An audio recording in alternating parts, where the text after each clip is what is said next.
Здравствуйте, дорогие друзья!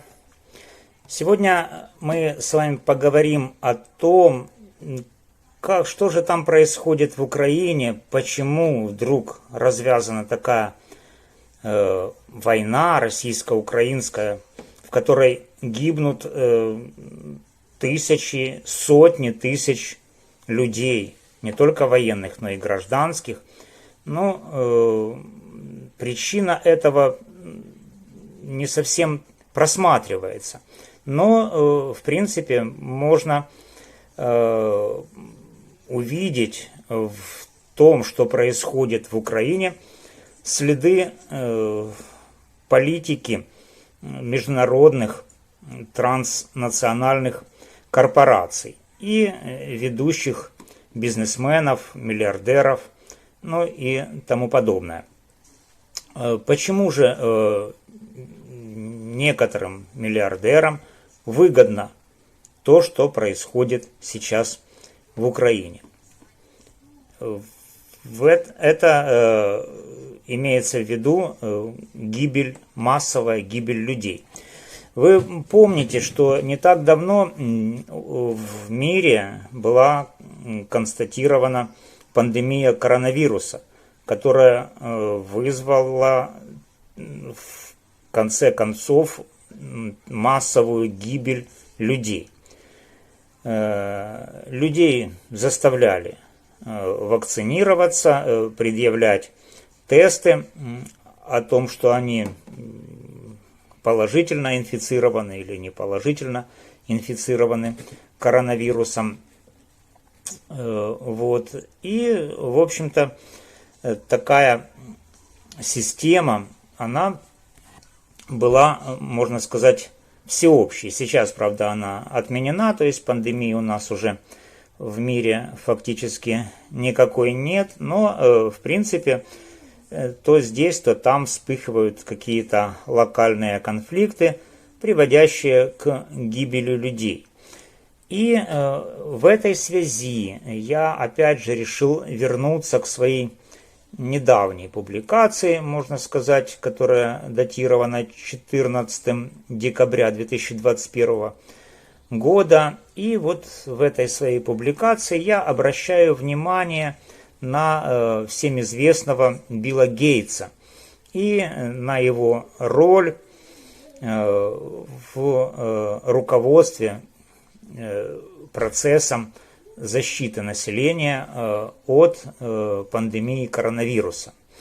Билл Гейтс, как вы знаете, это американский предприниматель, общественный деятель и филантроп. Об этом нам сообщает Википедия. Вот, но более подробнее и точнее о его взглядах, о его мировоззрении могут рассказать его, как я вот заметил в этой своей публикации, зажигательные, в кавычках, да, зажигательные речи, которые опубликованы на ресурсе TED.com.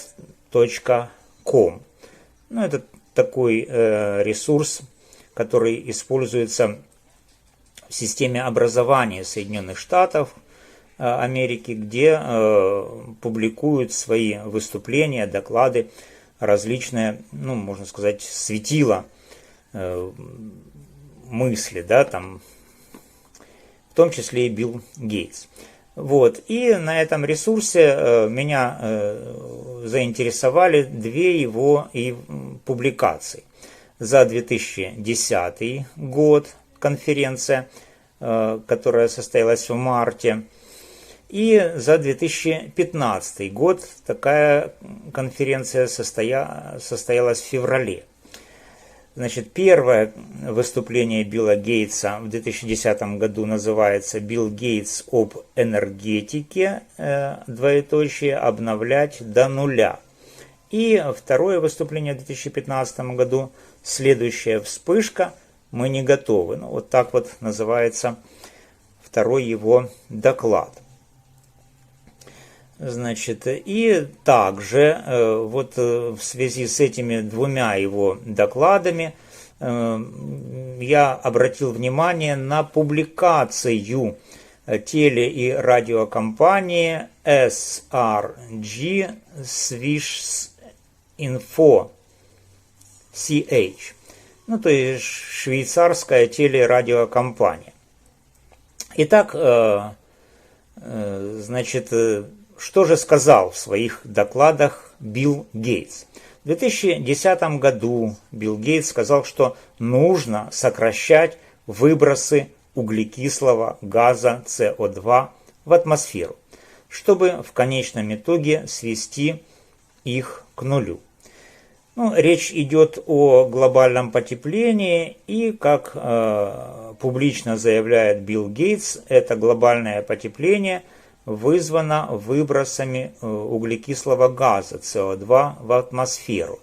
И свою мысль, так сказать, Билл Гейтс пытается обосновать придуманной им формулой. СО2 равно PS и C. Ну, между PS и C стоят знаки умножения, где P – это население Земли, S – объем потребляемых услуг, I – энергопотребление на единицу услуги, и C – объем выбросов СО2 на единицу произведенной энергии. Итак, выбросы прямо пропорциональны количеству людей, живущих на Земле, объему потребляемых услуг этими людьми, энергопотреблением на единицу услуги и объемом выбросов СО2 на единицу произведенной энергии. Вот. Ну, значит, именно СО2, как утверждает Билл Гейтс, вызывает глобальное потепление, изменение климата, неурожай, голод и смерть. Так, значит, далее. Далее опасность такой формулы или такого доклада, или такого мировоззрения Билла Гейтса в том, что он не из тех, кто просто так, как, так сказать, ученый обычный, сделал доклад и успокоился. Нет, Билл Гейтс – это реальный бизнесмен, предприниматель. Он, значит, стремится не только высказать свою идею мировоззрения, а и реализовать эту идею. И у него, кроме всего прочего, есть и средства на реализацию этой идеи. Вот, значит, итак, СО2 – это причина глобального потепления. Глобальное потепление – это ужасающая катастрофа. Ну, вот такие связи между этими двумя идеями просматриваются. Значит, все в мире, в том числе и ЮНЕСКО, там, ООН, Всемирная организация здравоохранения борются с глобальным потеплением. А глобальное потепление, как утверждает Билл Гейтс, вызвано выделением в атмосферу СО2. И в 2015 году Билл Гейтс, значит, о чем заявил? Он заявил, что он хочет найти то, что заставит человечество содрогнуться. И это вот то, что заставит человечество содрогнуться, как в 2015 году заявил Билл Гейтс, это будет иметь не вид грибовидного облака ядерного взрыва, а иметь вид шарика с шипами. Ну, как мы уже в 2019 году разобрались, этот шарик с шипами – это фактически модель коронавируса. Вот. И, в общем-то, в 2019 вспыхивает мировая пандемия коронавирусной инфекции. То есть в 2015 году Билл захотел найти то, что заставит содрогнуться человечество, и вот оно в 2019 уже содрогнулось. А как раз средства борьбы с этим содроганием, то есть тесты и вакцины, конечно же, находятся в управлении все того же Билла Гейтса. Вот уже этот вывод делает швейцарская национальная теле- и радиокомпания SRG Swissinfo. Значит, откуда она делает такой вывод? Вывод о том, что руководит кампанией против коронавируса Билл Гейтс. Эта радиокомпания, телерадиокомпания делает вывод на основании анализа финансовых отчетов Всемирной организации здравоохранения. Значит, за 2020-2021 годы в докладе о программной финансовой деятельности Всемирной организации здравоохранения, значит, мы можем видеть, что донор, первое место среди доноров Всемирную организацию здравоохранения занимает Германия, а второе место фонд Билла и Мелинды Гейтс. Третье там Великобритания, четвертое Соединенные Штаты Америки. Но вот первую скрипку, вернее вторую скрипку, но с целевым направлением антикоронавирусным вакцинации занимает именно фонд Билла и Мелинды Гейтс.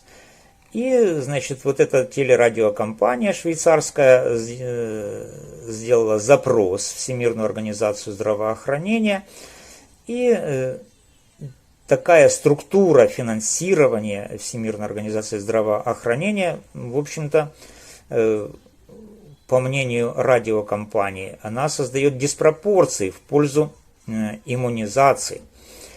Значит, вызвано это тем, что Всемирная организация здравоохранения страдает от недофинансирования. И, значит, как заявляет Организация здравоохранения, самой большой проблемой, с которой сталкивается эта организация, является отсутствие источников достаточного устойчивого финансирования. И это ставит Всемирную организацию здравоохранения в положение чрезмерной зависимости от основных доноров, причем доноров всех типов. И отсутствие гибкости в части финансирования мешает Всемирной организации здравоохранения выполнять свой мандат надлежащим образом. То есть имеют место диспропорции финансирования, и за счет целевого направления денежных средств фонда Билла и Мелинды Гейтс на вакцинацию, значит, создана диспропорция. И вот в результате этой диспропорции с 2020 по 2021 год Билл Гейтс увеличил свой бюджет, стоимость своих активов с 98 миллиардов долларов до 124 миллиардов долларов. То есть всего за один год его активы возросли на четверть. И это во время пандемии. То есть пандемия зафиксирована в 2019, а с 2020 по 2021 Билл Гейтс увеличивает свои активы на четверть. Это существенно.